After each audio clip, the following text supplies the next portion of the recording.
Hello friends, welcome to my channel UPPCS glory. आज हम इस वीडियो में केमिस्ट्री के बारे में जितना भी टॉपिक्स हैं हमारे उनके शॉर्ट नोट्स को शेयर करेंगे। और आज ये केमिस्ट्री का सेकंड लेक्चर है, तो चलिए हम इसको स्टार्ट करते हैं। सबसे पहले इसमें देखेंगे हम जो टॉपिक है हमारा नया, इसमें सल्फ़र, नाइट्रोजन और हैलोजन और अक्रिय गैसें। तो इन सब टॉपिक जो क्योंकि ये घटना चक्र से बनाया हुआ है तो ये उसी के सारे हैंड रिटन नोट्स हैं। आप इसमें हम सबसे पहले देखेंगे नोबल गैसेस क्या होती हैं। काफ़ी बार ये क्वेश्चन पूछा गया है। तो noble gases helium, neon, argon, krypton, xenon और रेडॉन होती हैं। गुब्बारे के अंदर हीलियम गैस भरी जाती है क्योंकि ये वायु से हल्की होती है और वायु में किसी भी प्रकार का विस्फोटक नहीं बनाती है, इसलिए गुब्बारे में हम हीलियम गैस का यूज़ करते हैं। ये आरोप में पूछा हुआ क्वेश्चन था कि जब गोताखोर समुद्र में जाते हैं तो वो जो ऑक्सीजन सिलेंडर ले जाते हैं उसमें कौन सी गैस रहती है, तो उसमें ऑक्सीजन के साथ साथ हीलियम भी उसमें मौजूद रहती है। H2SO4 यानी कि सल्फ्यूरिक एसिड, इसका यूज़ जो होता है वो पेट्रोलियम के शोधन में किया जाता है, संचायक बैटरीज में किया जाता है, अपमार्जक के तौर पे भी करते हैं, उर्वरक के रूप में भी, नाइट्रोसेलुलोज के उत्पादन में भी इसका यूज़ किया जाता है। नेक्स्ट है सल्फर डाइऑक्साइड। इसका यूज़ होता है शर्करा पेट्रोलियम के शोधन में, ऊन तथा रेशम के विरंजन में, प्रतिकलोर, विसंक्रामक और परिरक्षण में। यानी कि जो फूड सेफ्टी के लिए जो चीज़ें होती हैं, जैसे खाने वाली चीज़ों को ख़राब होने से बचाना है या एंटीसेप्टिक के तौर पे, तो इसका यूज़ उसमें किया जाता है। हार्श गैस मतलब लाफिंग गैस, नाइट्रस ऑक्साइड, और इसका यूज़ एक निश्चेतक के तौर पे भी किया जाता है। नेक्स्ट है नाइट्रोजन। तो जो वायुयान के टायर्स होते हैं उसमें नाइट्रोजन गैस भरी हुई होती है क्योंकि इसका दबाव कम होता है और पौधों की वृद्धि के लिए नाइट्रोजन बहुत ही आवश्यक तत्व माना जाता है। अमोनिया जो होती है जल में विलेय होती है। और आंसू गैस जो होती है एक्रोलीन गैस जो आंसू गैस कहलाती है, उसमें इसका यूज़ किया जाता है। नेक्स्ट है हैलोजेंस। हैलोजन में फ्लोरीन, क्लोरीन, ब्रोमीन, हैलोजन में फ्लोरीन, क्लोरीन, ब्रोमीन और एस्टेटीन का यूज़ किया जाता है। ब्रोमीन एक पीड़ानाशक की तरह यूज़ किया जाता है और ये इसका जो कलर है वो रेड होता है, तो यानी कि रेड ब्रोमीन एक पीड़ानाशक के तौर पे यूज़ किया जाता है और ये एक हैलोजन ग्रुप का एलिमेंट है। नेक्स्ट है क्लोरीन। इसका काष्ठ लुगदी के उत्पादन में यूज़ किया जाता है और सोना और प्लैटिनम का निष्कर्षण जो होता है, यानी इसको सेपरेट करना इनका प्रोसेस को, उसमें भी इसका यूज़ किया जाता है। नेक्स्ट है बोरिक एसिड। तो औषधि के उद्योग तथा खाद्य के परिरक्षण में इसका यूज़ किया जाता है। नेक्स्ट है आयोडीन। आयोडीन जो है सामान्य ताप पर ठोस अवस्था में रहता है, यानी लिक्विड फॉर्म में नहीं रहेगा। आप नॉर्मल इसको देखेंगे तो ये सॉलिड फॉर्म में मिलेगा। और समान ताप पर द्रव कौन कौन सी चीज़ें होती हैं, तो ब्रोमीन और पारा, ये दो ऐसी चीज़ें हैं जो एक नॉर्मल टेम्परेचर पर भी हमेशा लिक्विड रहती हैं। नेक्स्ट हम पढ़ेंगे एसिड, बेस और सॉल्ट के बारे में। तो इसमें एक स्टेटमेंट है, सभी क्षार क्षारक होते हैं लेकिन सभी क्षारक क्षार नहीं, यानी जितने भी बेस हैं वो सॉल्ट में आएंगे लेकिन सारे सॉल्ट्स बेस में नहीं आते हैं। क्योंकि स्टेटमेंट एक जगह पूछा हुआ था प्रीवियस ईयर में, इसीलिए मैंने उसको यहाँ पे लिख दिया है। नेक्स्ट, ये तो काफ़ी कॉमन है, ये बहुत पूछा जाता है। एसिटिक एसिड सिरके में पाया जाता है, फॉर्मिक एसिड चींटी के डंक में, साइट्रिक एसिड संतरा और नींबू में पाया जाता है, लैक्टिक एसिड ये दही में पाया जाता है। दही में लैक्टोबैसिलस जीवाणु बैक्टीरियाज होते हैं, जो अच्छे वाले गुड बैक्टीरियाज होते हैं, गट हेल्थ के लिए जो हेल्पफुल होते हैं, वही इसमें पाए जाते हैं। और टार्टरिक एसिड इमली, अंगूर, केला और कच्चा आम में पाया जाता है।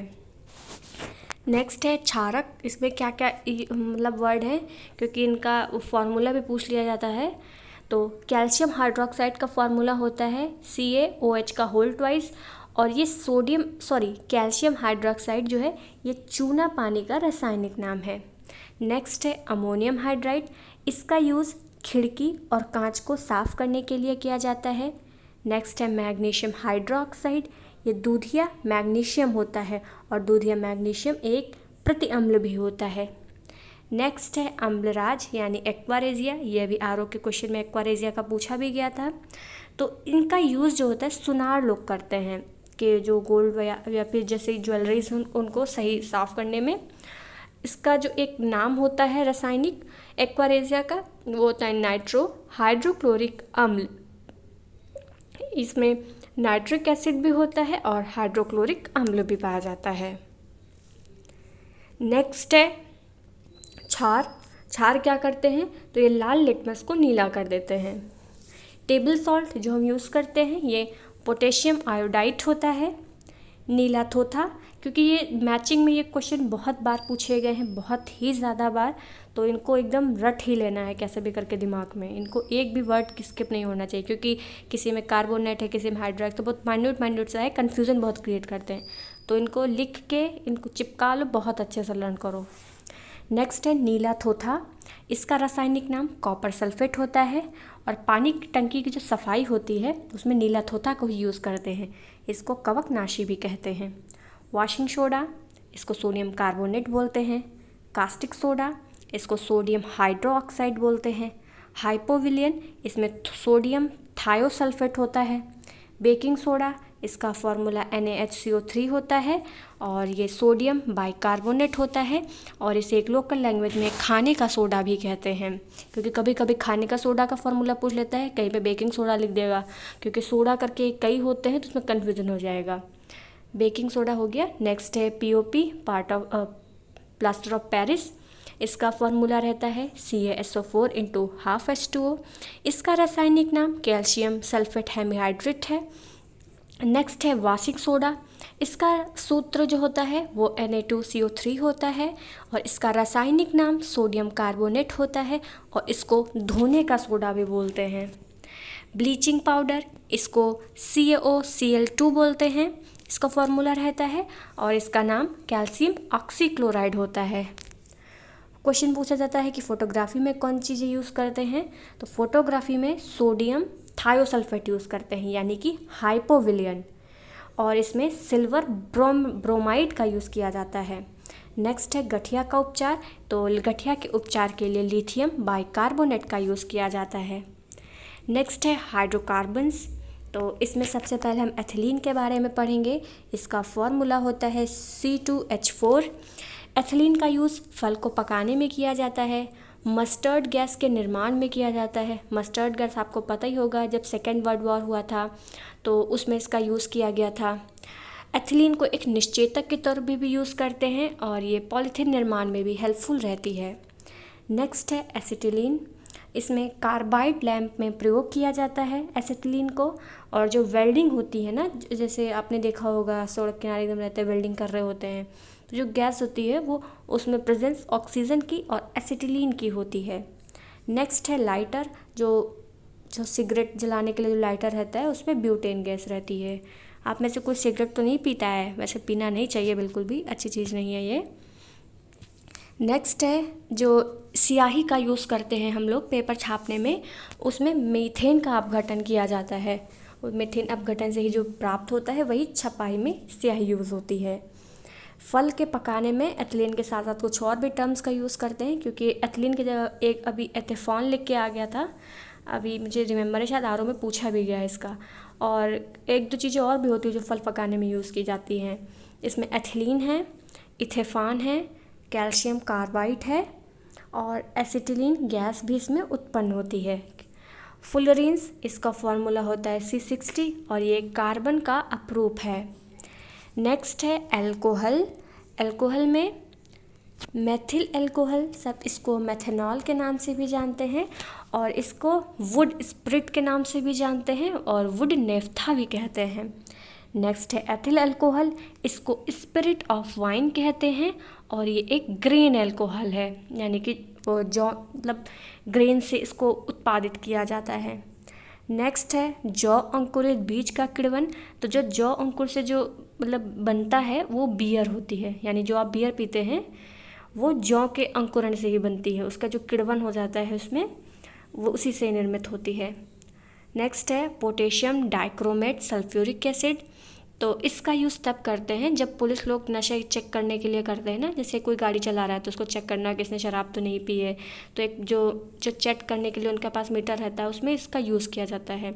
तो इसी में जब वो लोग अपनी सांस इनहेल करते हैं तो उसमें से आते तो उसमें पता लग जाता है कि उसमें उन्होंने यूज़ किया है शराब का या नहीं। तो उसमें जो यूज़ करते हैं वो होता है potassium dichromate sulphuric acid. Next है पॉलीमर बहुलक, ये बहुत बार पूछा जाता है। सबसे पहले हम पढ़ेंगे प्राकृतिक बहुलक कौन कौन से होते हैं। ऑब्वियस सी बात है, जो नेचुरल तरीके से रहेंगे वो प्राकृतिक में ही आएंगे, जैसे पादप और जीव जंतुओं से जो प्राप्त होते हैं, यानी कि प्रोटीन, सेलुलोज, स्टार्च, रबर और रेशम।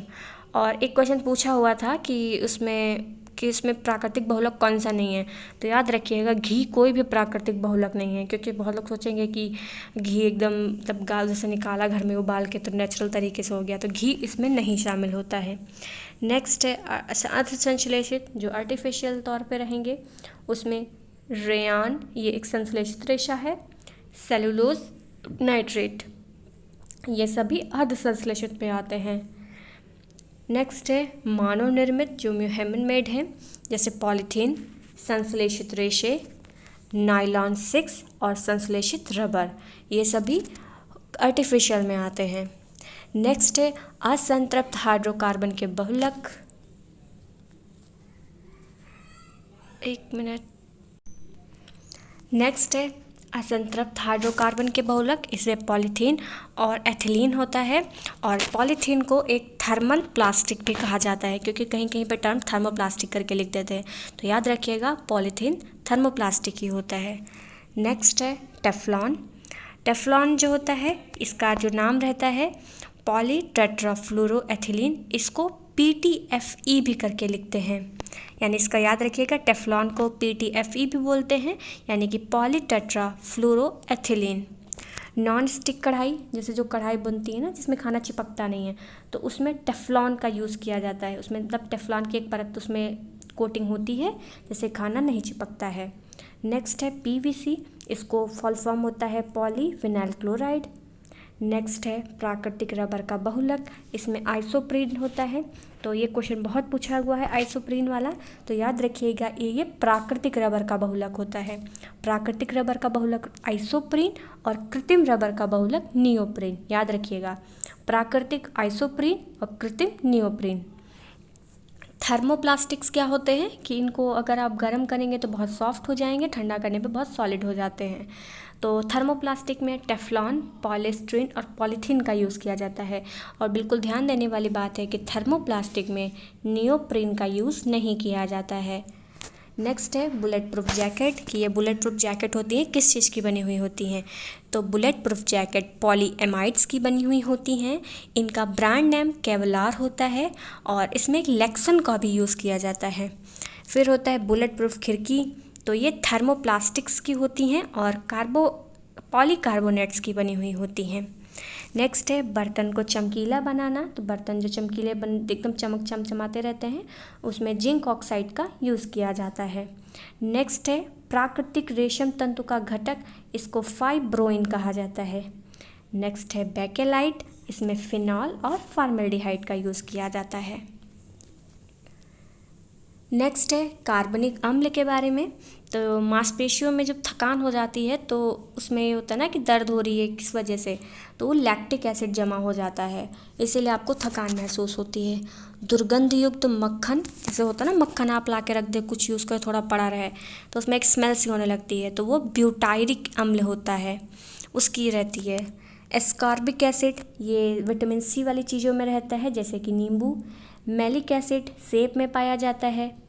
टार्टरिक एसिड अंगूर में पाया जाता है और टार्टरिक एसिड का यूज़ बेकिंग पाउडर को बनाने में भी किए हैं। ऑक्जेलिक एसिड का यूज़ फोटोग्राफी में किया जाता है।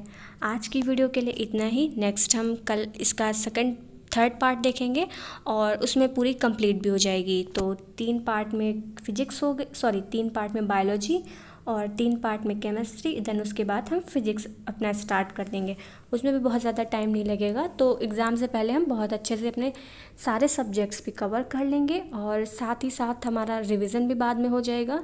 तो और आपको सारे नोट्स भी टेलीग्राम पे मिल जाएंगे, लेकिन इसके लिए एक कंडीशन यही है कि आप वीडियो को ज़्यादा से ज़्यादा शेयर करिए, चैनल को सब्सक्राइब कराइए, क्योंकि जब ग्रो करेगा तो मुझे भी काम करने में अच्छा लगेगा। अब मैं खुद देखती हूँ कि उसमें कोई व्यूज़ नहीं जा रहा है, कोई ढंग से कमेंट नहीं आ रहा है, तो ना सब्सक्राइबर बढ़ रहे हैं, तो खुद में ही लगता है कि क्यों फालतू की मेहनत कर रही हूँ, उससे अच्छा इतने टाइम में खुद का ही पढ़ लिया करूँ मैं। तो होप आप लोग अंडरस्टैंड इसको करें और इसको ज़्यादा से ज़्यादा शेयर करिए, तो मुझे भी थोड़ा मोटिवेशन आए। बाकी आप लोग वीडियो देखिए, इसको लाइक करिए और सब्सक्राइब करिए चैनल को। Thank you.